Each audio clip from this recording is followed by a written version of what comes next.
家讲，创业都是疯子去做的事情来的。为什么？本来你薪水 fix 嘛，每个月固定有收入了呢。现在你去选择一条路，就是 income 不稳定了。我在20多岁就赚了我人生的第一桶金 cash 啦，我一个月就600多千 cash 进来。可是那个时候问题就来了，当我们有钱过后呢，我们就开始做多事情，这个就是失败的开始。当你很专注的时候，你成为专家的时候啦，客户更加会跟你买你的东西。Fusion 呢，做 butter cake 的嘛，它的商业模式也是很简单的，开 kiosk 卖蛋糕，要开始融100千，看到成绩了，我们这边再投1个million，现在差不多融了5个million。从一开始啦，业绩差不多100万吧，到现在了业绩翻4倍 ，profit 翻11倍。我当时给他一个选择，我问他，你呢要成为马来西亚很大的企业罢了，还是你要成为世界企业？欢迎来到今天的节目。Kenny， 你能简单跟听众介绍一下自己吗？我是 Kenny， 来自 Vlog 咯。所以我自己本身呢，其实在20岁就开始在创业了，然后至今已经差不多20年的经验了。所以呢，我自己本身呢，现在也是专注在做投资咯。现在目前有投资超过50多家企业啦，然后市值加起来应该有超过14个亿了。那么 Kenny， 你们目前为止协助了多少家公司融资？总融资大约是多少呢？其实呢，因为我自己本身呢，我经常有在教一些企业怎样去做融资的东西啦，所以我学生还其实蛮多的。我现在有2000多家企业上过我的课程啊。然后呢，在当中呢，有200多家公司，他们已经是融资成功了。有些融资200万港币啊，有些融资500千去 start 它一个clinic 啊。OK， 现在呢，就是讲说真正有在做投资的这样，我投资进去的公司有50多家嘛。然后我们只是计算他们融资的amount啦，目前呢已经超过200多个 million 了。200多个 million，就50多家。50多家，如果要计算买那些200多家，因为那些是我们没有投资的公司啊，所以我们也没有特别去 keep track 他们的 amount 啦。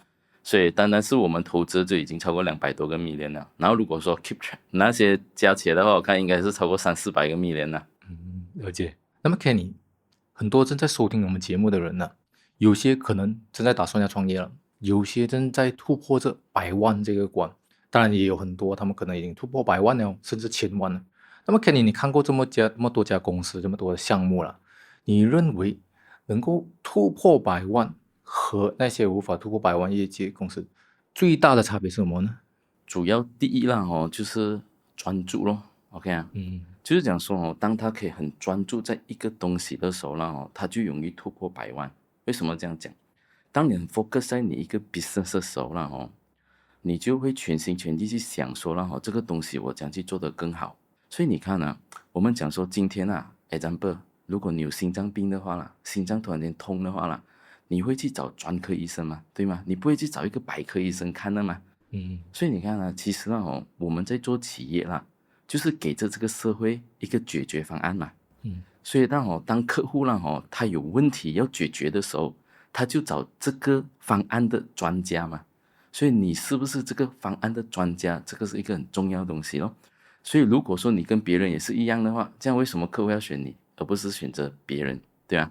所以当你很专注的时候你所可以 provide 到的 solution其实会比你的 competitor 还要强的。而且因为你很专注，所以你把所有的资源资金全部投入在同一个地方，所以你那个地方就可以看到那个成绩咯，而不是说这个做一点那个做一点，所以导致到那个成绩看不到。而且你很专注的时候投资者他们喜欢这样项目的，当他听你在讲你的东西的时候他就发现说你很 focus 在一个东西，然后这个东西你又做得很专他们就很愿意投资你所以当资金进来的时候你可以飞了咯。我们经常看到就是讲说很多中小企业他们after 拿到资金过后他们业绩是翻10多倍20多倍的。好像打一个比方，我们之前有一个投资他是卖衣服的，所以他在投资者投资他之前OK 他那个时候是什么都卖了呢，所以结果他的业绩是200多千，他想做到很贵这样，可是才200多千。可 after 投资者投他过后，他就专注只是做一个衣服叫 kaftan 衣服，结果他业绩一翻就变成200多万，所以他翻了10多倍。OK， 所以这种案例其实非常的多，翻了10多倍，调整了过后，是当他专注过了因为他所有的资源就在同一个地方了嘛，所以他就变成说客户也觉得他是这方面的专家。所以你看好像那卖衣服的市场呢很多竞争对手只是卖10多块，他卖30多块，可是呢他只要每次推出一个新的产品啦，就马上被人家烧完。像最近我听他在讲了，他呢最近出了一个新款OK， 他出这个新款呢他准备1200件，平常他都是每一个新款100件嘛，可是呢这一次他推出1200件，因为他想说可以卖久一点，结果啦3天被他卖完了，3天，3天就卖完了，所以他的那个速度非常的快，所以他现在马上在补货咯。所以我们可以看到说当你很专注的时候，你成为专家的时候啦客户更加会跟你买你的东西。你刚才提到那个是很多中小企业或者是刚成立不久的公司都会有的一些盲点，比如可能做很多东西就没有做得专。那我们看了很多刚属于初创的一个阶段的公司比如说没有到3年，这样最常见的一些认知的误区是哪一些？就所扣的那些坑新的公司的坑有哪一些呢？我觉得新的企业了最重要就是讲说我们看过最多的啦，就想说可能他们到最后生意啦会不是很成功的啦，主要就是他不了解他客户要什么，就是讲说当他在博外一个 solution 的时候，是不是这个 solution 是客户所需要的。所以呢你必须要去了解你在做的时候啦，谁是你客户先。所以打一个比方，我之前呢也辅导一个企业家啦，他就是做这种 PPT 的，就是讲说因为很多企业要融资嘛，所以他这个人很厉害做 PPT 呢，我就觉得说你可以做 PPT 做这样美啦，为什么你不要提供这样 service 给你顾客。打一个比方，我的客户来讲他所需要就是融资 PPT 嘛，所以你看PPT 谁都会做的，但是呢你的客户他为什么要做 PPT， 就是因为他要做一个 PPT 来融资嘛，对不对？所以你的 PPT 就要做到了可以帮助客户融资成功，这样客户才会满意嘛。所以呢他就了解了这个道理过后呢，他就去做那种 PPT 是客户可以去融资成功的。所以呢不是客户要什么呢，他现在可以 advise 客户你应该要这样做 investor 才会看到你。所以结果他这样做过后啦现在他的生意啦，如果你要 engage 他的话，你要排队3个月过后你才可以 engage 他的 service。所以呢不是你想要他就可以服务你，因为他的时间太满了，很多客户找他，所以他现在一直在 expand 他的团队。所以你先要了解你的客户为什么，有时候客户跟你买一个东西只是一个我们讲很简单的目的，可能他背后有一个背后的目的的，所以我们去了解客户的目的是为什么。所以如果你只是做 design 的话，我觉得说在这一方面呢它就没有存在那个价值因为你的顾客为什么要去做这个 PPT， 他不是为了就是做这个 PPT， 他的目的就是为了融资嘛。所以呢在这一方面你看这个年轻人呢他也没有说什么 PPT 都做呢。比如说你今天只是做 OK let's say 我要 present 我的 project to 那个maybe 我的生意伙伴，这种 PPT 他没有做的，他只做融资 PPT， 所以你看他也很 focus。其实很多年轻人他在做生意的时候啦，他就想要说我可以做多一点东西，因为呢我做一个东西都可以赚钱了嘛，如果我做多一点的话，我就可以更赚钱所以结果他什么都在做的时候啦，导致到了他不能 focus 一个东西成为一个专家，他们就变成说到最后了对于客户来讲啦，他好像什么都可以做，但是我可以找他也不可以不找他，就是我怎样都可以这样子。所以就变成说他一开始创业的时候本来一开始还好的，为什么？因为他专注做一个东西先嘛，结果拿到客户过后，客户就有很多的要求，结果他就越做越不专注。所以这是我们经常看到的中小企业会面对的问题啦。那么刚才你提到了，假设了一家公司了，它能够去调整它这方面的 strategy， 度过前面3年这个关了，可是接下来还有很多关要过嘛。那么你认为一家企业如果要做大，要做长久，最重要的是什么呢？比如讲说是技术呢，是商业模式呢，还是定位，还是什么呢？其实呢对我们来讲呢不管是中小企业还是已经做很多年的企业了最重要一个东西就是要把自己的定位定清楚。其实定位了就是讲把我们一个方向感定给它清楚。打一个比方，好像我们投资一家企业叫 Mr. Bird 嘛，他就把自己定位在 Dental Bird 咯 OK 就是牙医会用的那种 Dental Bird 比如说我们蛀牙的时候，牙医就会帮我们钻一个洞再帮我们补回嘛。所以那个转动的东西就做 Denderberg，OK， 所以因为他定位清楚，他做 Denderberg 罢了，所以他就 focus 去做了，他就很快的时间才1年多吧，他就成为马来西亚 No.1 了。差不多马来西亚有65% 的那个牙医诊所啦，都是跟他拿货的。所以这个时候呢，经常会发生的一个误区就来了。很多时候，因为我成为 No.1 了嘛，我都有这样多客户了嘛，所以我顺便卖其他产品可以吗？就是讲说我卖第2个产品、第3个产品，对不对？反正我都有这样多客户了，我就卖给他们，就多赚了嘛。当时呢，这个founder来找我的时候呢，我们也是在谈这个问题。所以呢，他问我讲可以不可以卖第2个产品？我当时给他一个选择，我问他，你要成为马来西亚很大的企业罢了，还是你要成为世界企业？因为如果你今天做第2个产品，你就不会出国了，因为你需要在本地又在开发这个产品嘛。然后第2个产品过后，你就会开发第3个产品，这样你又继续待在马来西亚。可是我们也知道，马来西亚其实也不大吧嘛，才3000多万人口，全世界超过81个亿人口，所以我就问他，你要做世界级的企业，还是要做本地企业？所以结果他想了过后，过多几天他告诉我 Kenny， 我还是决定做世界企业。所以他只是卖1个产品，然后就去泰国了。本来他去泰国发展了，他 expect 可能要用1年多的时间才能真正开始赚回钱呀。因为在马来西亚以前他发展的时候也是差不多用1年多的时间才成为 No.1 嘛。就他去泰国啦，因为用这同一套模式，结果呢，他2个月多过后就开始 profit 了。然后他就去印尼了咯，然后再去新加坡，然后现在也开发到去越南了，然后日本、韩国，还有出口他的产品去美国啊、德国啊、意大利这些国家。所以你看他单一做一个产品啦，现在如果讲他是亚洲第1啦，还好咯 OK 啊。讲他是东南亚第1的话，已经是绰绰有余了的。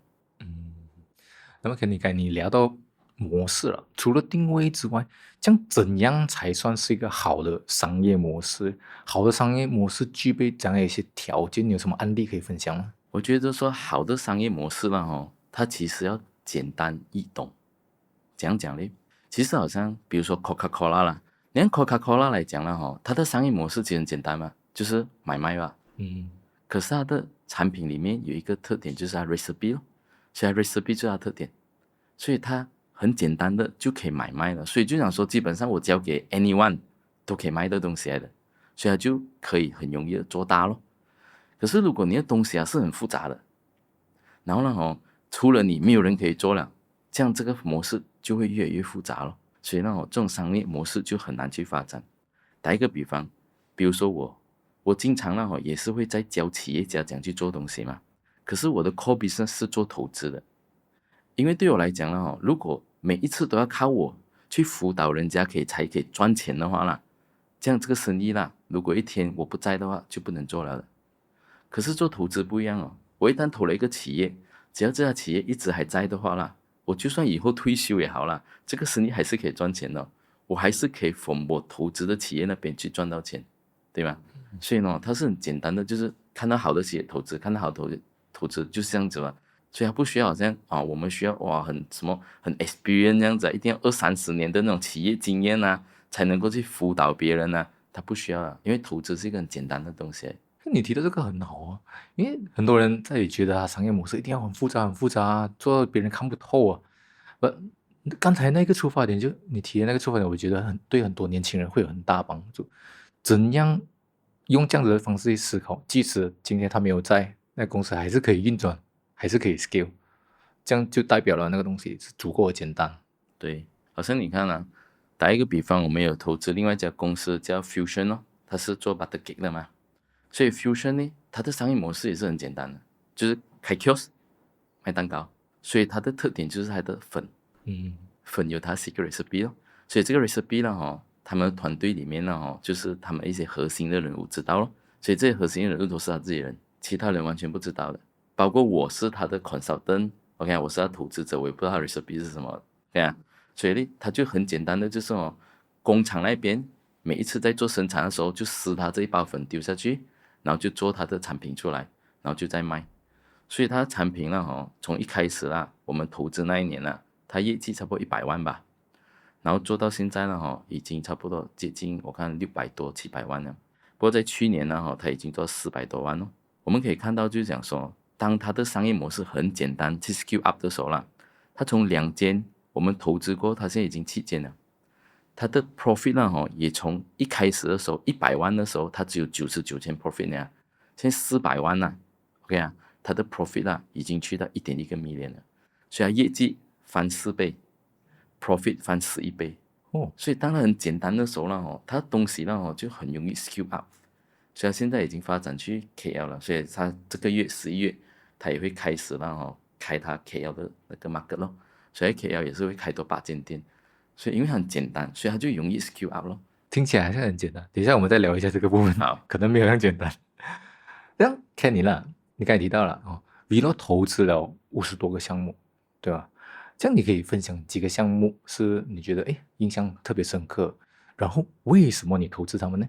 其实呢我们现在啦在做投资啦，我们都有一个 criteria 的。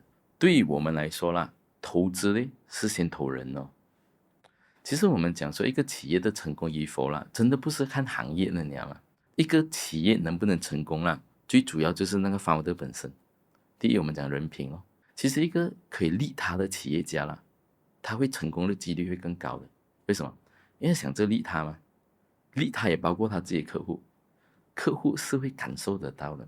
因为我们讲2000年之后啦，是一个心灵的世纪来的，所以呢很多时候啦，我们讲说看一个人啊，你可能还没有跟他讲话，你知道吗？但是你已经可能不爽他了。为什么呢？因为这种已经是一个心灵的世纪来了 ，OK？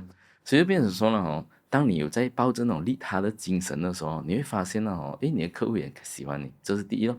而且第二啦，我们在做投资嘛，投资最怕是什么？可能你投资项目背叛你了，会不会你投资他的时候，一开始因为他需要钱去发展嘛，所以他就乖乖听话咯。可能等他成长到一个时候的时候，他就开始我们讲说有毛病了 ，OK 啊？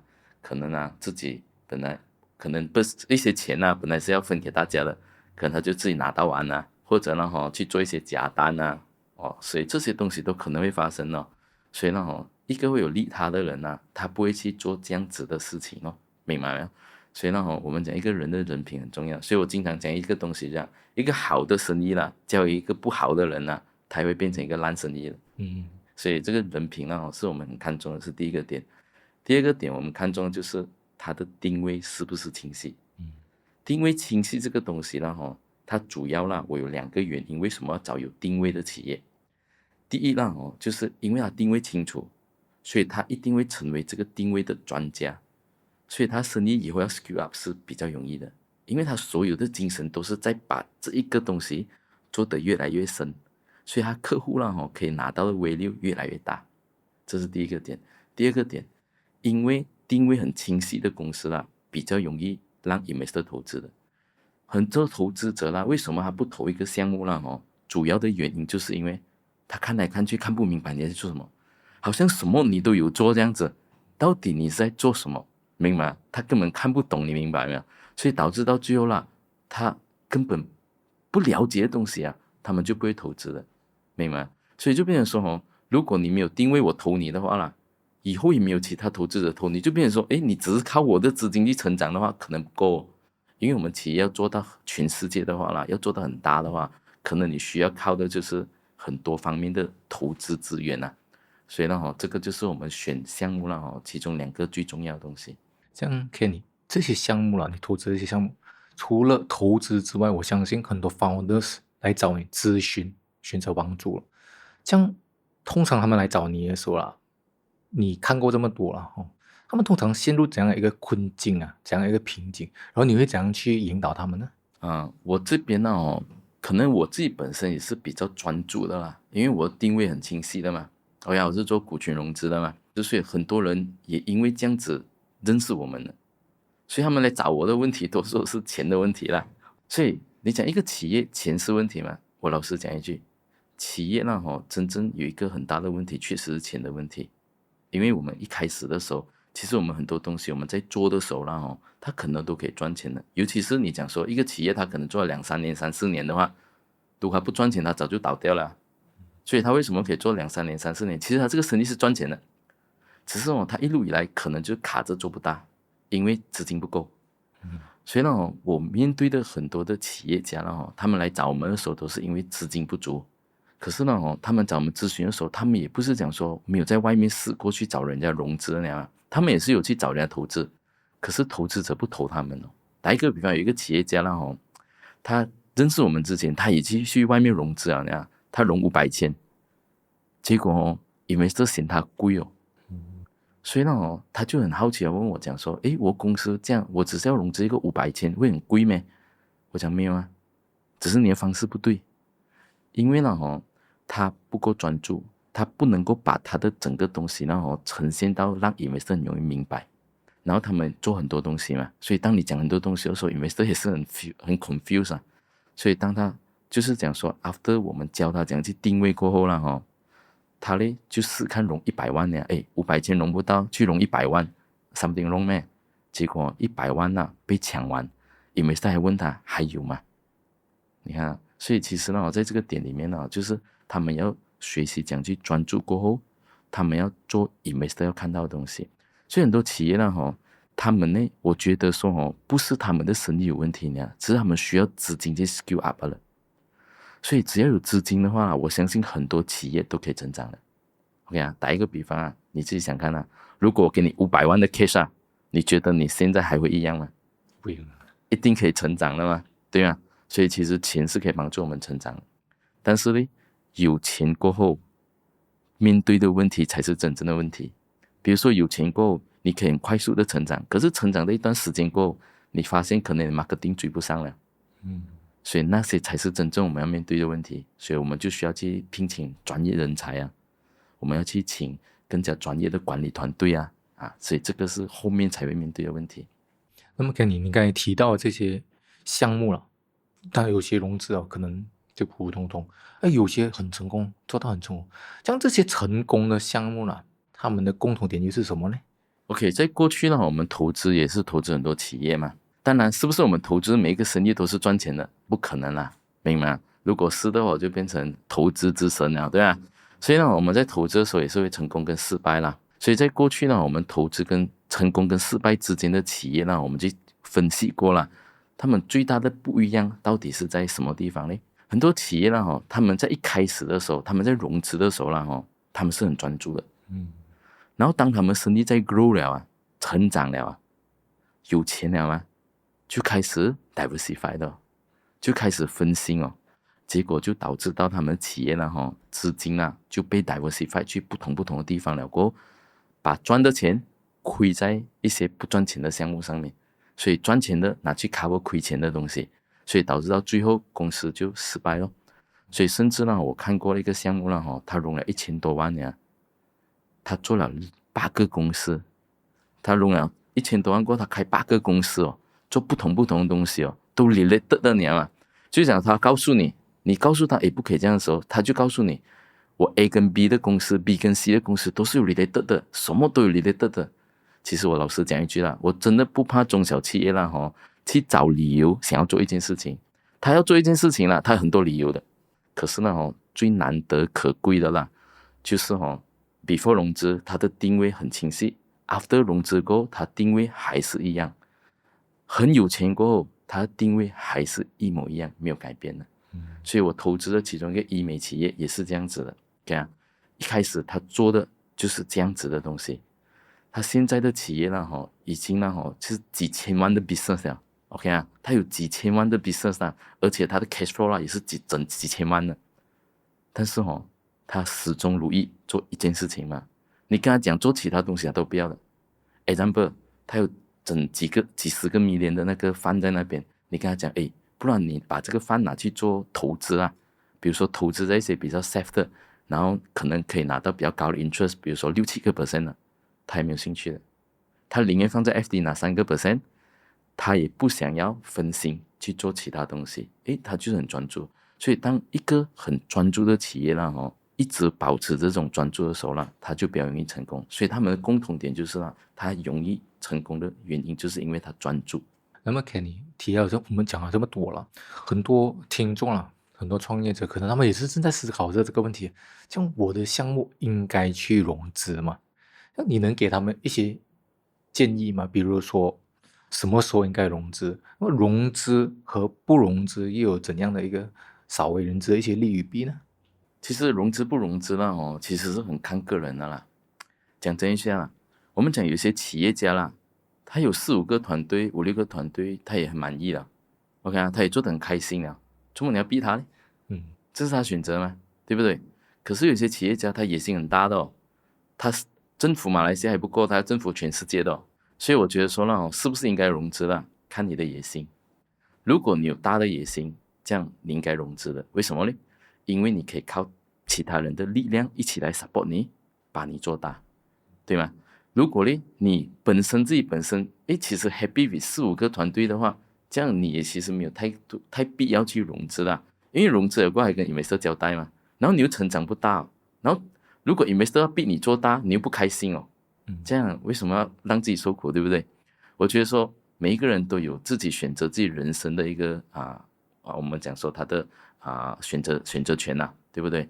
然后呢也不需要去羡慕别人。有时候我们看到一些中小企业，他会去羡慕别人，哇别人怎样，我觉得你就是最好的自己，你就是一个很独特的你，对吗？所以你活得开心，我觉得就很重要了。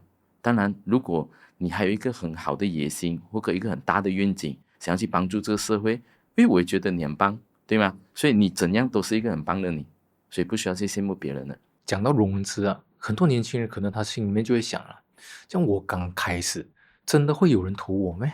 其实呢融资这个东西啦，它没有分什么时候的。其实融资呢就是当你有一个很好的 idea 的时候，你就可以开始propose的。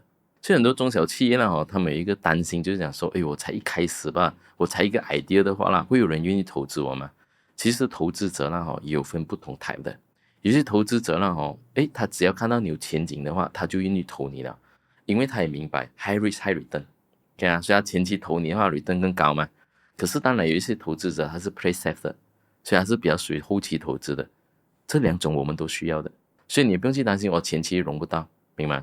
所以打一个比方啦在过去啦，我们有很多的项目啦 ，OK， 他们也是这样子的。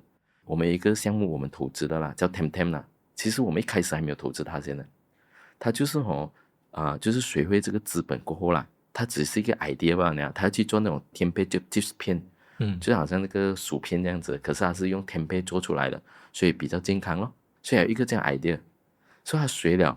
懂得怎样去融资了过后，他就是一个 idea 吧，他就 propose 他 investor 咯，他要做这个 tempeh 的 chips 片，然后他就做那种用 manual 方式，自己用刀去切呢，切了过后去炸了过后给客户吃哦，很多人吃了过后，觉得不错啊，所以人家就投他咯，所以一开始的时候他就融了一个450千，你不一定要融100万千万的嘛，你先一个几百千也 OK，所以他第一次的时候融250千，然后之后人家再加投一个200千，所以多的450千。然后就开始去买 machine 用 machine 来切所以结果呢 quality 就更好了咯。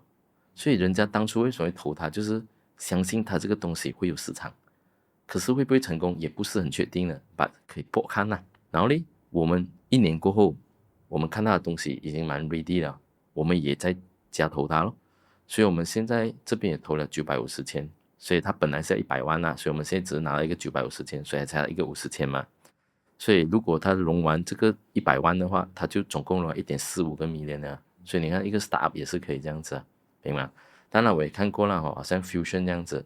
Fusion 呢他本来是一个 sales person 来的，他是卖五金，他是那种五金的 sales person， 然后去找五金店 OK 然后卖那些他工厂的五金给这些五金店嘛。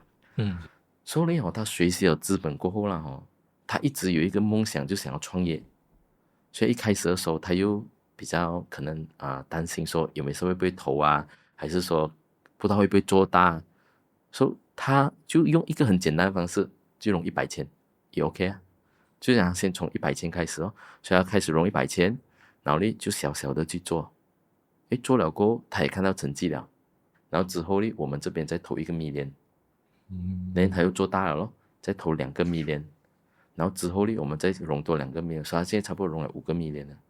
所以5个 million 的饭，不过从100千开始，所以我觉得说这种案例蛮多的啦。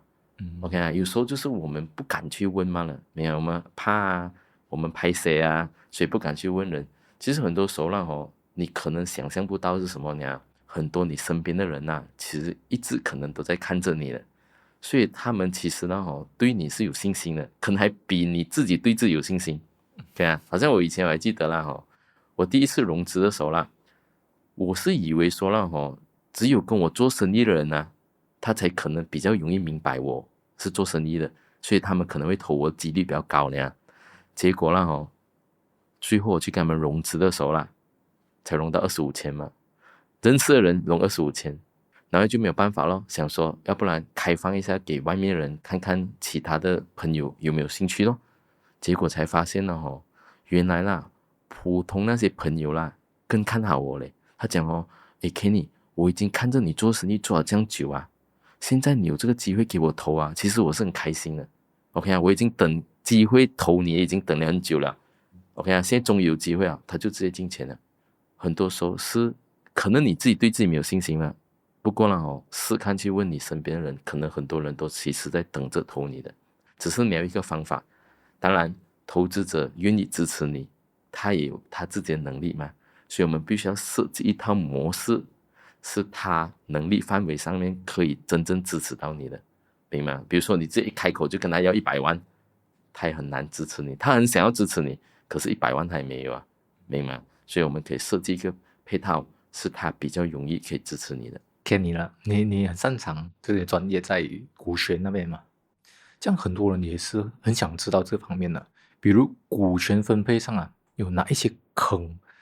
如果一开始没有做好这件事情啊，会影响到后续的融资发展，甚至可能还会失去到掌控权。其实呢，我觉得呢，很多会面对股权问题的人呢，就是还不了解股权，就在分配股权。明白？不会驾车就先去驾车，了解啊？所以呢，当你不懂股权就是分配股权的时候啦，你不知道你股权的价值在哪里。我们经常看到的一些问题啦，其中一个，因为他不了解股权的重要性，所以他在融资的时候，他以为说投资者应该拿大，因为他的股权是用金钱来衡量谁的股权大跟小。这个是很多中小企业错误的思维了。其实真正的股权啊，应该以谁的付出为衡量，因为这个 market 不缺钱的。讲真的，这个 market 不缺钱，你看我们融了200多个 million 嘛，其实很多投资者都愿意让去花钱去投资，然后让他们只占一点点股份嘛。比如说我们经常遇到一些投资者啦，他们投你50千、100千啊，可能只占0.5%、0.3%，甚至0.05%，他们也愿意的。为什么？因为他们要的是你公司的成长，所以你是最努力的人吗？他们是可以接受说你拿最大的股权。可是呢，很多犯错的呢，就是他们一开始融资的时候，就把大部分的股权让给了投资者。但呢，没有赚钱没有事呢，等到他开始赚钱过后，他就越来越发现说，为什么我赚的钱是我辛辛苦苦去赚的，但是分钱的时候他是拿到最少的，他就开始心理不平衡了。然后到最后就会决裂，这个是我们经常看到的。所以呢，不要以出多少钱来衡量你的股权价值，股权价值是付出的越多就拿越多。其实讲真，我投资的话，我自己本身也是一个投资者，我投资过，我又不用努力了，就是他去做的吗？我付出吗？我没有付出啊，我是出过钱嘛，对吗？所以我应该占少的。反而他去努力做的，他应该做大的。所以这个是我们看到第一块。第二块就是我们经常看到中小企业呢，他们会犯的一个错就是他嘞一开始有团队嘛，所以他就是想说把股权让给团队其实呢他也没有问看那个人要不要的他就一厢情愿。这个其实也是没有错的，因为我们人类呢有一种情况就这样，我们认为好的东西就是别人也想要的，明白吗？所以股权对于一个企业家来讲，确实是他很喜欢的东西来的，因为股票就是以后赚钱可以赚钱嘛，这样股票越多，以后公司赚钱的时候你可以分越多嘛，所以这个是企业家想要的。可是员工是不是真的要？你有问过他吗？明白没有？所以他就给咯，好像我们以前不懂的时候我们也会犯这种错，就什么呢？给了人家还不要嘞，你还去说服人家接受你送他的股票， OK， 这个一开始是没有事情，因为你公司小。所以呢，当你公司在成长的过程中啦，你会发现很多啦你所认为啦可能的人才啦，其实他们的 skill 已经跟不上了。你想看啊，现在你是管这4-5个人，可能他的能力是 OK 的，可是现在你的公司在成长啊，你去到100多个人的时候，你需要管理团队不一样了。在那个时候，股权你已经给出去了，然后呢，有能力的人你又没有股权可以给他了，所以到最后就是没有能力的人在公司占更大的股权，有能力的人连股权都没有。这样你看啊，到最后啦，那些有能力的人还想要留下来嘛？所以就变成说，因为前面给错了后面的回收不了。所以呢我们看到就像很多的中小企业，我们帮助的，然后他们成长的啦，就像我们协助他们，然后他们可能2-3年过后成长了，从可能几个人的团队变成几十个人的团队。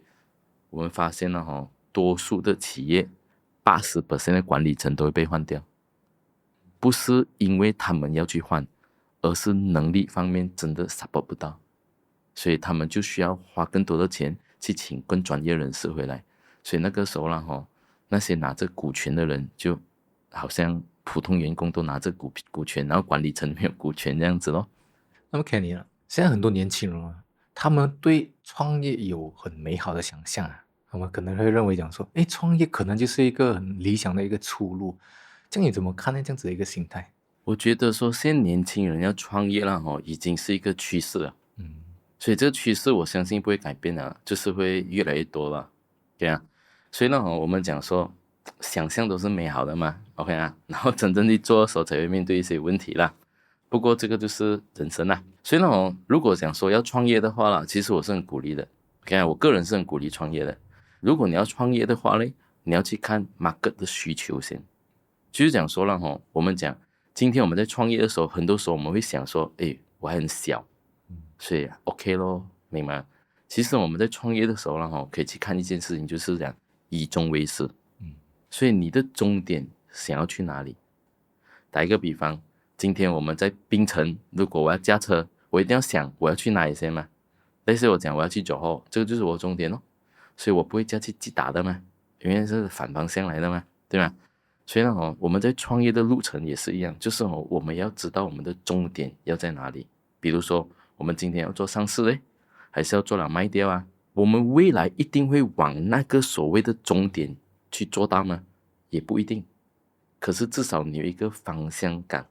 打一个比方，我们讲要去9号嘛，可能突然间觉得马六甲很好玩呢，所以我们就马六甲玩了。所以呢做企业就是要有一个方向感，所以 at least 呢我们不会到处乱跑啊。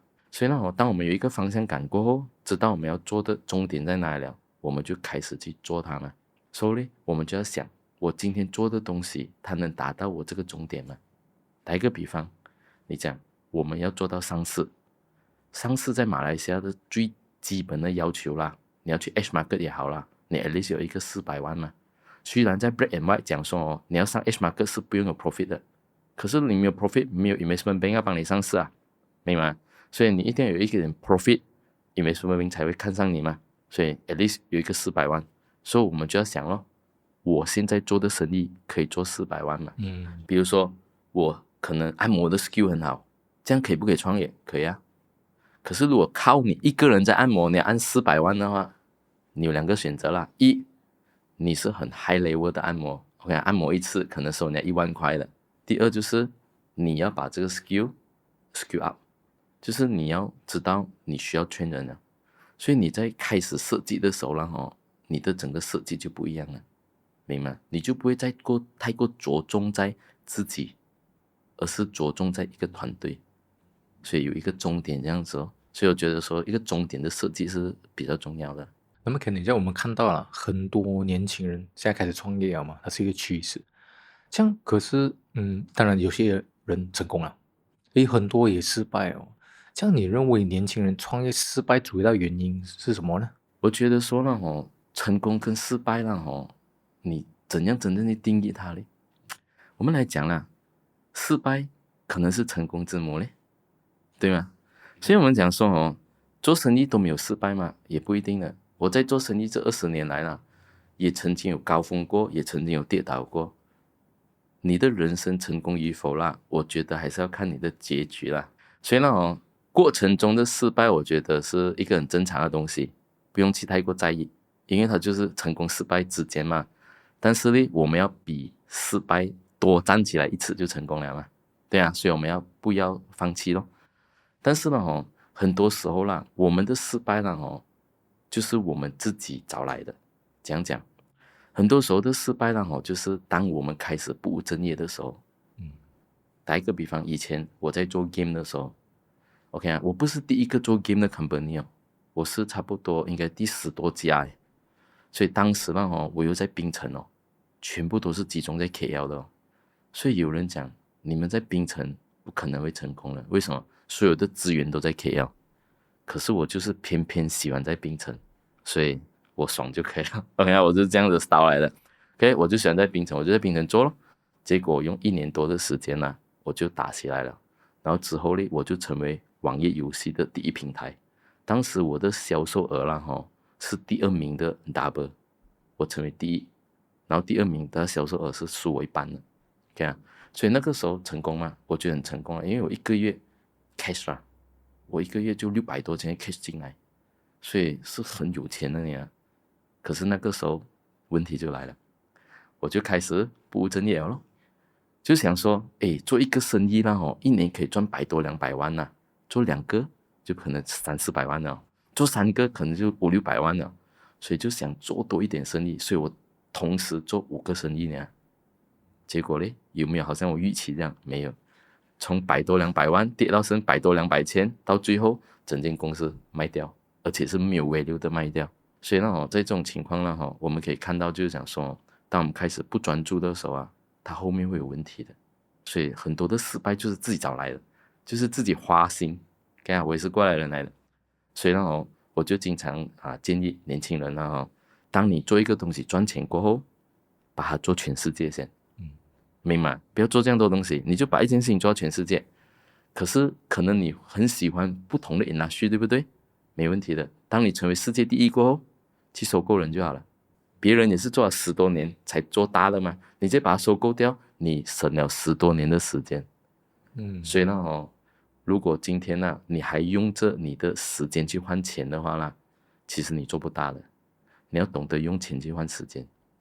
所以我经常跟我的团队，他们也是跟我团队还是跟我投资的公司也是讲一句话，可以用钱解决的事情呢，绝对不要用时间去解决。很有道理。刚才我们上面有谈到一些成功项目的一些共同点这样现在我们来聊一下关于创业者founders这样你看过那么多成功的创业者，其实你觉得他们有怎样一个共同的特质呢？如果你问我的话work-life balance， 所以很多现在的人都在追求一个work-life balance对吗？我老实讲一句我真的没有什么看过成功的人是 work-life balance 了。所以今天我讲这一句你如果还没有疯到一个程度千万不要去创业。为什么？因为人家讲创业都是疯子去做的事情来的。为什么？本来你薪水 fix 嘛，每个月固定有收入了现在你去选择一条路就是 income 不稳定了，对不对？所以你不疯，你为什么会做这样的事情，对不对？不理智它是一个不理智的选择来 OK 所以你是要去冒险的。所以一旦你选择冒险了，你还要 work-life balance 的话，这样你倒不如去做工。做工你可以 work-life balance， 你9点到5点你就可以下班了。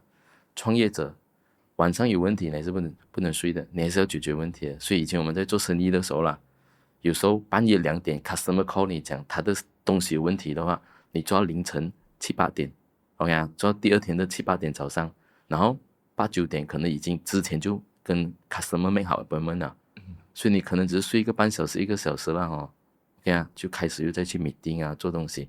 所以有时候这些创业者真的是用生命换来的那样所以你想要 work-life balance 的话，你绝对不要去创业，要不然的话你的生意不会成功的。所以我觉得说这个是第一个点第二个点就是好像该我讲了不要随我这样花心所以一开始的时候因为没有钱嘛所以我们通常都会只做一件事情的，因为没有钱去做其他事情所以当我们没有钱的时候，我们就很 focus 做一件事情。可是当我们有钱过后呢，我们就开始做多事情，这个就是失败的开始。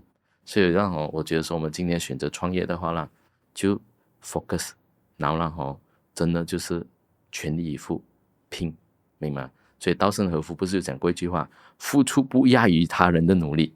所以今天你既然选择创业了，如果有别人比你更努力的话，他比你更容易成功了。那 Kenny， 你在你创业20年这么久了，这样我相信有很多你从中去学到一些经验、一些 knowledge。这样你可以分享一些你认为对年轻人重要的一些思维吗？我觉得说在一开始年轻的时候啦，我们应该要做的东西就是努力的去学习咯。就是讲说在学习方面不要含蓄。怎样讲？打一个比方，你看到一个人，他做了一件事情，你觉得说是蛮不错的，你很想要学，可是你又拍谁去问你又害羞去问这样你就学不到这个东西嘛。所以你应该要花这个时间去跟他学习，甚至包括了有时候我们讲做生意赚到一些钱嘛，就要把你赚到钱的一部分投资在学习方面，就是让你可以真正学到东西，明白？所以你可以去上一些课啊，还是可以去买一些书来看啊，就是给自己可以学习成长的东西方面。所以我觉得一开始创业的时候那段时间因为我们还小还年轻嘛，所以这段时间我们是最没有经验的，所以我们就要花钱去买经验。所以我自己本身以前在创业的时候我只要赚钱我就花钱去上课了的，所以我可以一年花整百千去上5-6个不一样的课程，然后一直就跟老师问所以我每次去上课老师都记得我呢。为什么？问题少难来的，那时候每次坐最前面的，然后问题问最多的。可是各位，我们讲说回到最后你给钱的目的是什么？你给钱去学习，难道就为了在那边害羞啊？你给钱去学习就是可以挖多少就挖多少嘛。所以你要对知识的学习要好像很口渴这样子，哇，想要把它硬坚持把它吃下来这样子。所以我觉得说对这种知识的渴望要很强，因为一个不学习的企业家是很难进步的。所以我在投资的其中一个点当然不是最重要，不过我也是偷偷去观察的，就是这个founder愿不愿意学习。一个不愿意学习的founder很难成功的，因为他总认为自己最厉害了嘛。我相信在某一个东西你是最厉害的，因为你是专业嘛，可是不可能是什么都会的。所以好像我自己本身也是 OK 有些东西是我的强项，可是有些东西是不是的。所以我们讲说扳手明白？当你什么都会，你就很难找到人才帮你。所以作为一个好的企业家的话，我觉得你要求贤若渴，有时候有一些东西装傻去跟别人学习会很容易成功。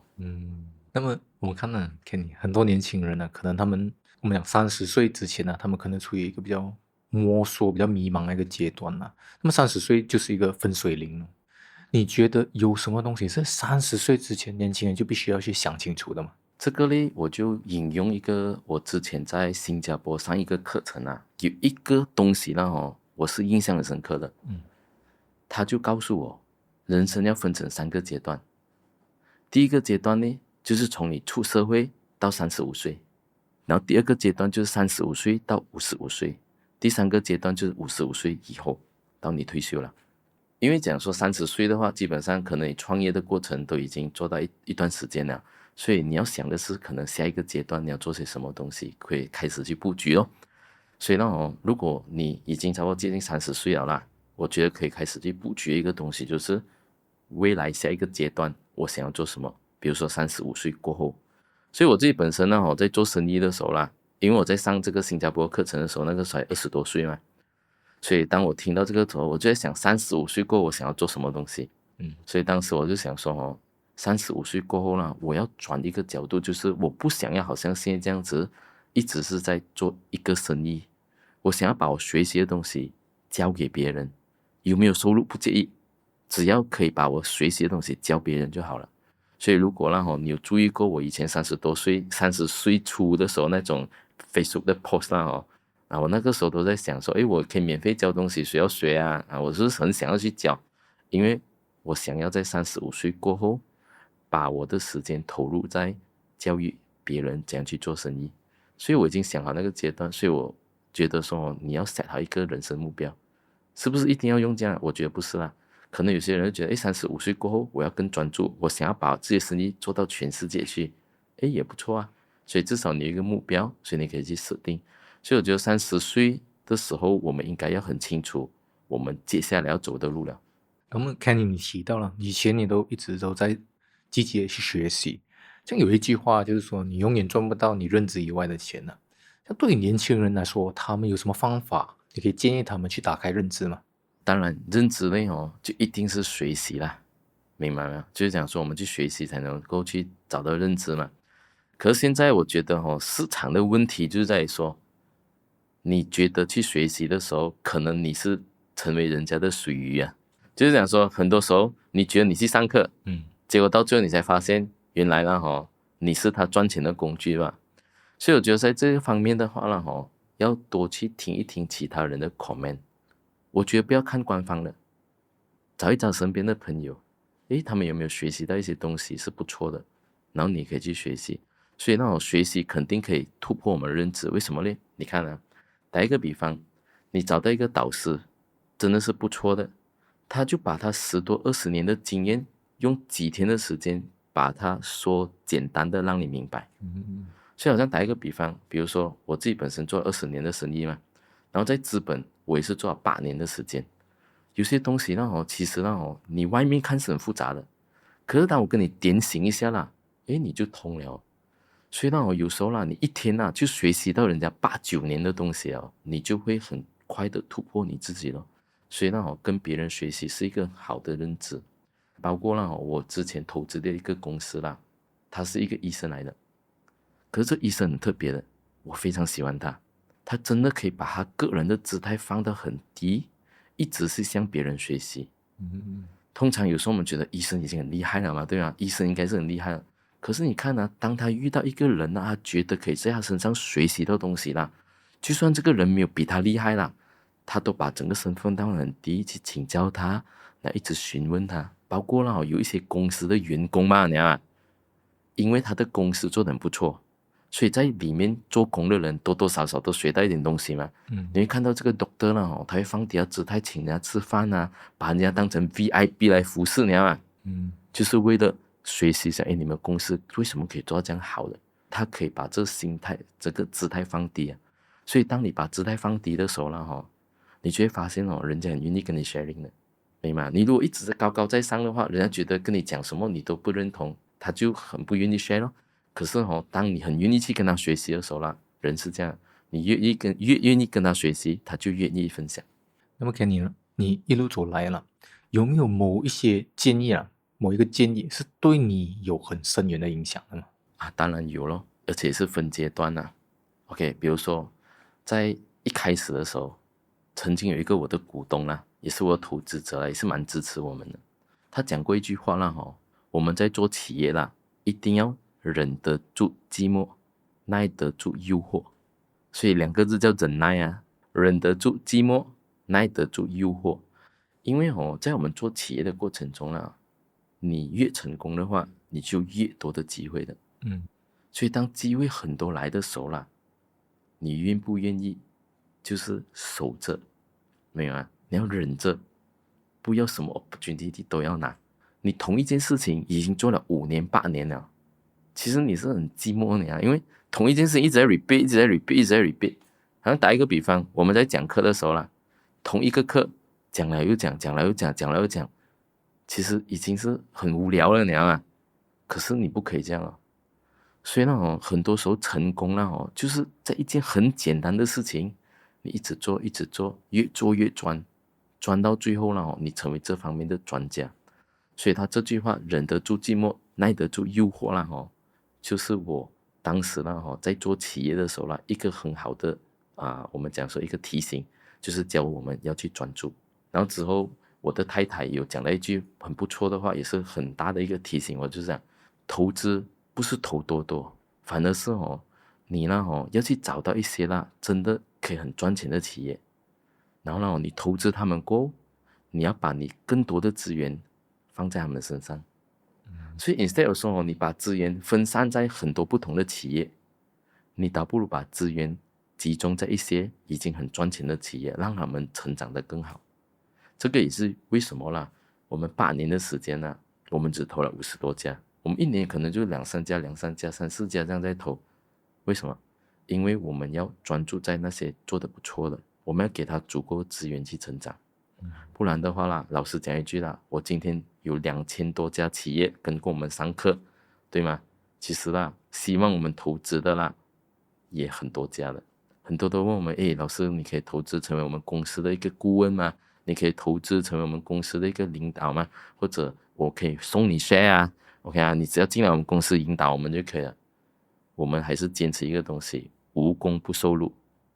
因为如果我投资你，我不能把资源给你的话，我觉得啦这个对你不 fair，而且也不是我的理念。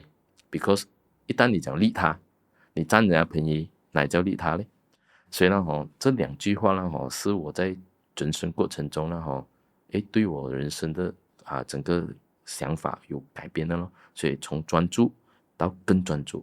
那么Kenny，在这20年的做生意的经验以来了，你有做过哪一些最关键、最重要的一些决定，是你觉得没有这个决定就没有现在的你了吗？如果是这样讲的话嘞，我觉得说最关键的啦，应该就是懂资本哦。在过去呢我做生意都赚钱的，都是100万以上的 profit 的 ，OK 啊，一路以来都是差不多这样子的。所以每一个生意做了过后2、3年、3、4年过后，就整100万的 profit 进来了。所以呢，我已经很快，我在20多岁就赚了我人生的第一桶金了嘛。可是呢一路以来啦，我只懂得讲去赚钱，我也不懂什么是资本，所以更不要讲说什么值钱不值钱，明白吗？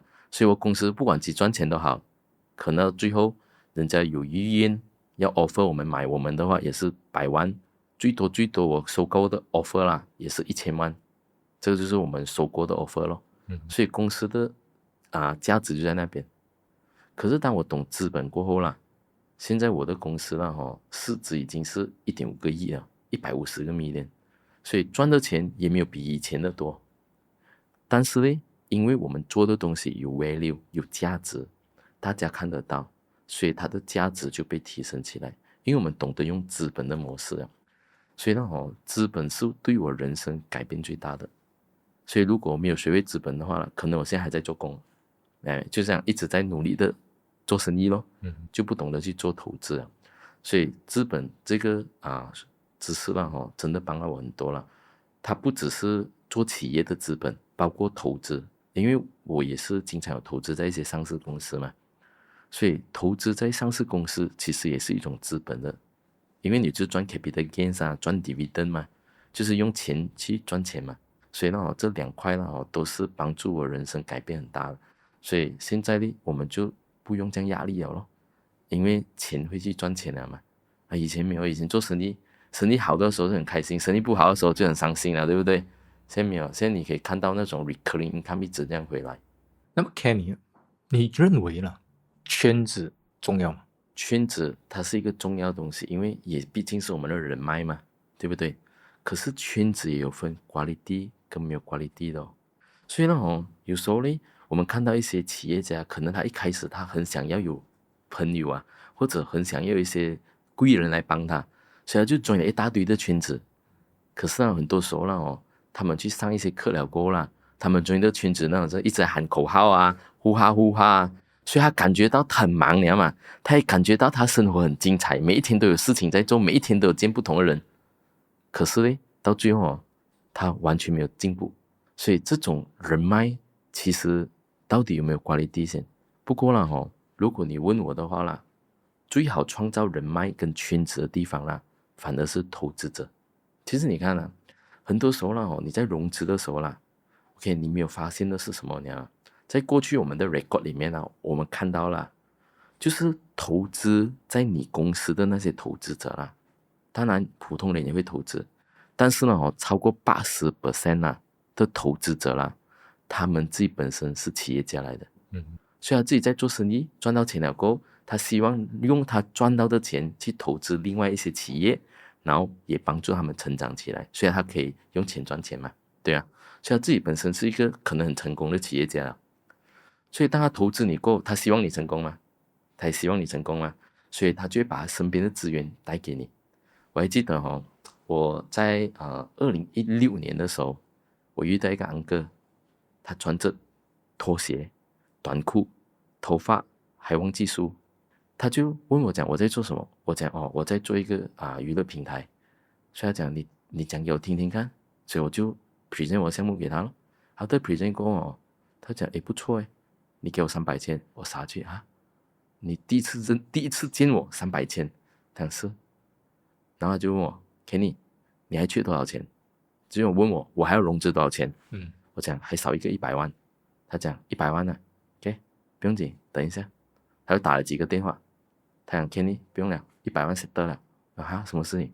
他讲我几个朋友要投，爽爽就200千100千这样在投连面都没有见过呢，听起来很像 scammer。那 scammer 哇！见都没有见过面，你就投了一个100万过来，我在想，有这样厉害吗？就钱真的进来然后之后啦我就找机会去见这些人其中一个啦我约他2年都见不到，人家投资在我公司，可是我2年都见不到他。然后那些见过的人，我就问他们，我很好奇我问你当初也没有见过我，你是没有投资？他讲这个Mr. Sell， 只要他介绍的，我们都 OK 的。所以那些朋友就投了咯。然后最后啦，我花了2年时间，终于约到最后一个投资者，跟他见面了。原来这个人不容易见的，他自己本身就有几家上市公司，而且他有自己的fund在做投资的，明白吗？所以我就问他，哇，你这样成功了，哇，当时你为什么会投呢？他也是一样，就是想说这个人讲可以，我就投了。所以你看呢，其实有时候就是认识到一个很quality的人脉啦，你后面的东西就顺了。所以我觉得说这种圈子啦反而就很需要。所以这个安哥啦我也不需要整天去 entertain 他的，就是我有去 KL 的时候就找他吃饭我觉得说这种圈子没有很热闹，但是他非常有quality。那么 Kenny 呢？你觉得现代的年轻人他们面对最大的挑战是什么呢？如果你讲马来西亚的话啦，马来西亚年轻人，如果你讲说面对的东西其实我觉得说有时候现在马来西亚年轻人也是蛮好命啦。在过去来说啦，讲真一句，我们好像20年前啦，我们需要靠自己的，真的没有什么人可以靠的，所以我们是需要靠自己去成长的。然后现在年轻人很多啦是有后山的，所以这个啦你讲是好吗？其实对我来讲反而是不好。为什么？因为其实有时候啦做企业的话啦，他最担心的是什么呢？你有退路。其实很多时候呢，我们认为说有 backup plan 是好的，可是呢这个啦不是 for 企业家。企业家最好就是没有退路了，他只能向前走，他不能向后退的。只有这样子呢他才容易成功。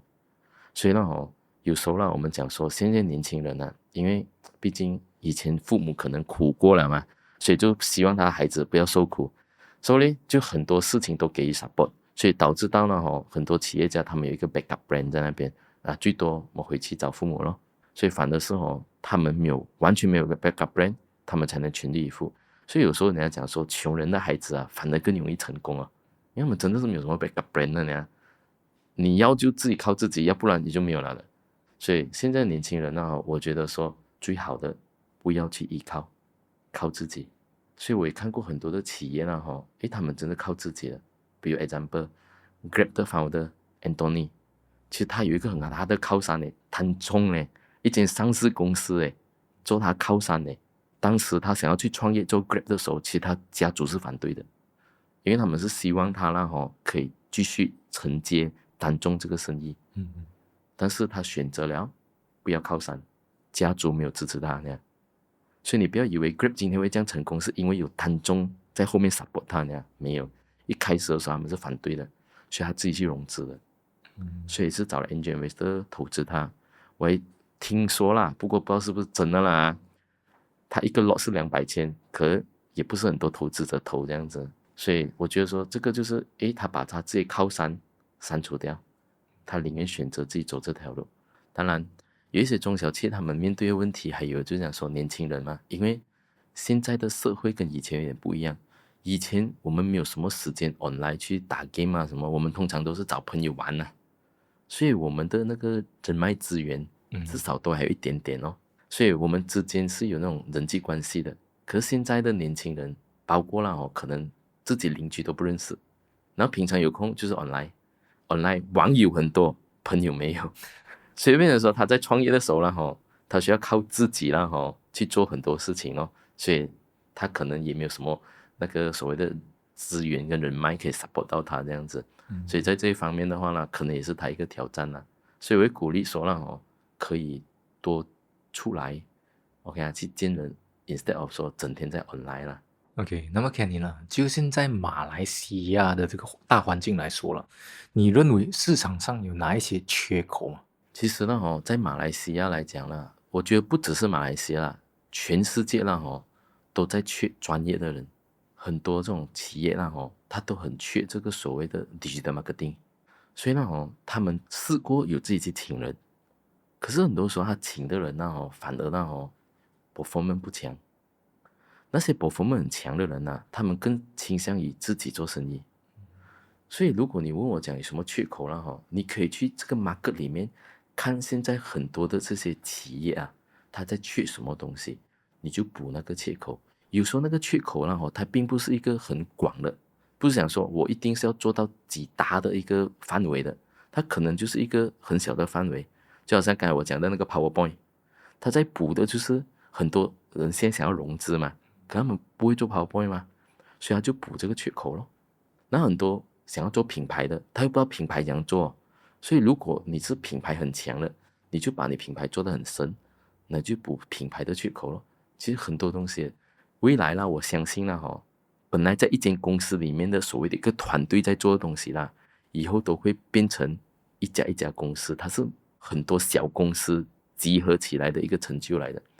以前可能请 marketing 的话是自己请自己用现在很多 marketing 甚至都 outsource 给别人去做了，对吗？或者请进来的也好，他是你的 partner 来的，不是你的员工所以他今天是你的生意伙伴，你今天得罪他，他也会跑的所以跟以前真的是不一样。所以我觉得说这个缺口是全世界都在面对的，所以以后就是讲说很多东西都会分散了，就是一个公司已经不是一个我们讲说一个 entity 它是 multi entity combine 在一起的，所以可以去就讲说，如果你现在在打工都好啦，不要认为你在打工，就是在打工的时候，你就去发掘这个公司里面缺些什么东西，而是你可以做得很强的，你就把自己变成那个专家，这样以后你可能是你老板的 partner， 也可能就是这个就是你的生意，然后你去把这个生意拨外去给全部的中小企业，也是不错那么 Kenny 有什么对年轻人来说有什么核心的技能呢？你认为在目前的大环境之下是非常重要的呢？我们讲说现在这个社会你必须要去了解你的顾客所以你问我讲说现在什么很重要呢？我觉得去了解别人是一个很重要的东西。就是很多时候多数人是希望别人来了解我，而不是我去了解别人嘛。不过在现在这个社会你真的要去了解你客户要什么，不是你要什么。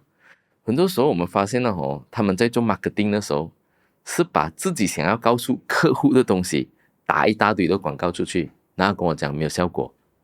为什么没有效果？因为你一直在想着 deliver 给你的客户你想要的东西。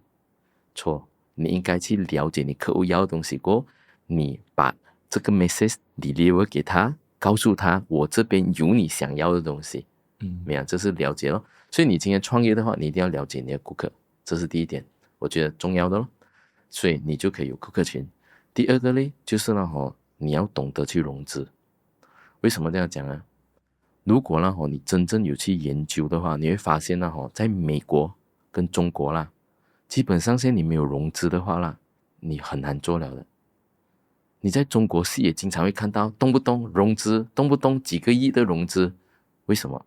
因为这个是真正在中国发生的，他会把它拍成戏就代表这个东西已经是很普遍了的，不然的话不会拍成戏的。你看马来西亚拍戏哪里有讲融资的？他最多是讲做生意，可是他不会讲融资。可是在美国跟中国现在基本上你没有融资的话，你很难做大了。所以你看当年Grab 跟 Uber 的时候，他们两个在 fight 的时候， Uber 是美国公司嘛，因为他有融资的嘛，所以他进来的时候，你看他直接用钱来抢市场了你想象一下，当年如果 Grab 啦没有去融资啦，他要怎样去打？你 provide service 要收钱的，人家 provide service 是给人家 voucher 的 ，OK 啊？你要跟人家说8块钱，人家是 free 给人家做的，你要怎样去抢占市场，对不对？所以呢就变成说了，如果当年这个 Grab 呢没有拿到资金的话，他不能了。幸好他就拿到 SoftBank 的投资咯，所以 SoftBank 投了他一笔很大笔的钱，所以他就跟 Grab fight 过咯。哇，那个时候我们很幸福，对不对？做 Grab 也免费，做 Uber 也免费的，对啊，很多的 free voucher 拿，然后最后他们两个也意识到，再这样打下去，他们自己伤自己吧，所以他们两个最后做整合了，所以也没有讲谁打败谁了。最后 Uber 就成为 Grab 的大股东了，所以现在呢，Grab 啦，20多%的 share 是 Uber。所以 Uber 就成为 Grab 最大的个人股东咯。所以资本这个东西呢，我觉得作为中小企业要学起来，要不然呢我相信在未来的5年啊，你的生意会越来越难做。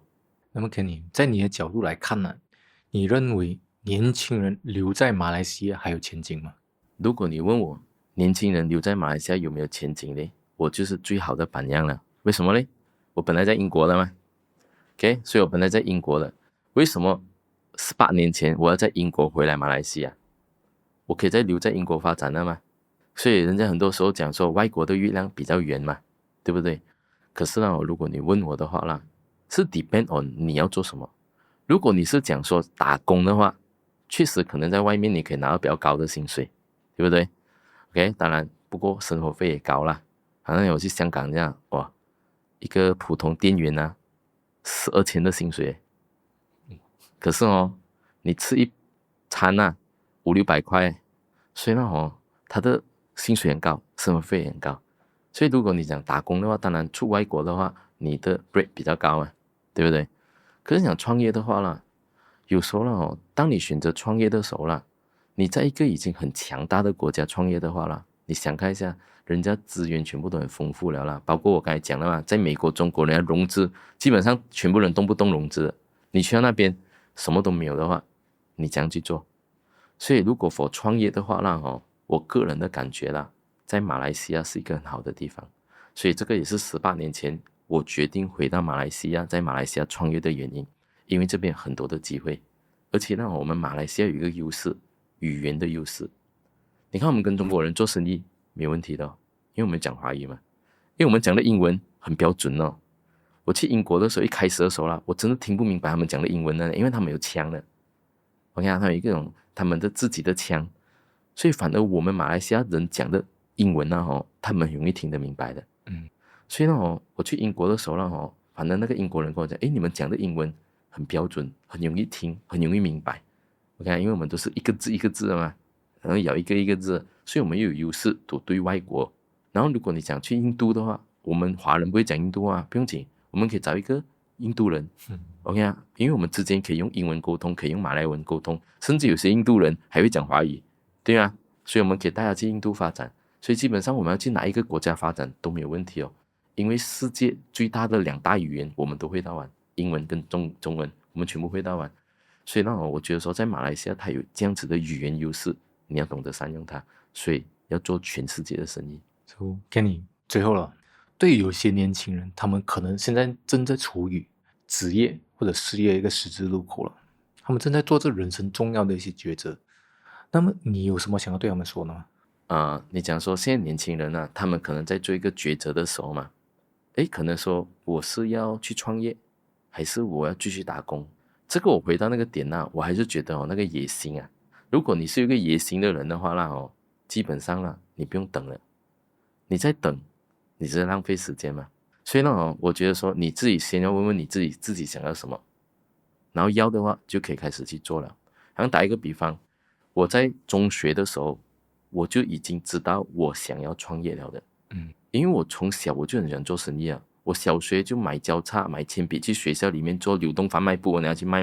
现在中学不可以了，其实有时候这种好的文化没有被遗留下来。现在小学不允许你在里面卖东西了可是以前我小学没有阻止我嘛，所以就激发了我做生意赚钱那种欲望，你知道吗？然后中学的时候呢，我就卖书签卖饭盒 OK 我可以卖的所以我就很知道我的方向就是想要创业的。所以对我来讲，就是这个年轻人，他最重要就是讲说他自己本身要的是什么，因为你要做你自己开心的事情，明白吗？所以如果你觉得做生意你可以很开心的话 ，Go ahead 就做你的生意，过程中可能会跌倒，可能也会成功，但是它都是我们人生的经验。很多时候成功人不是一路我们讲风调雨顺的，都是经过了很多挫折过后才成功的，大家。所以我觉得说这些年轻人，如果他们在选择的时候反而是问回自己的内心，真正自己想要什么，而不是别人讲什么。当自己内心要什么了过后，找办法，这样就可以了。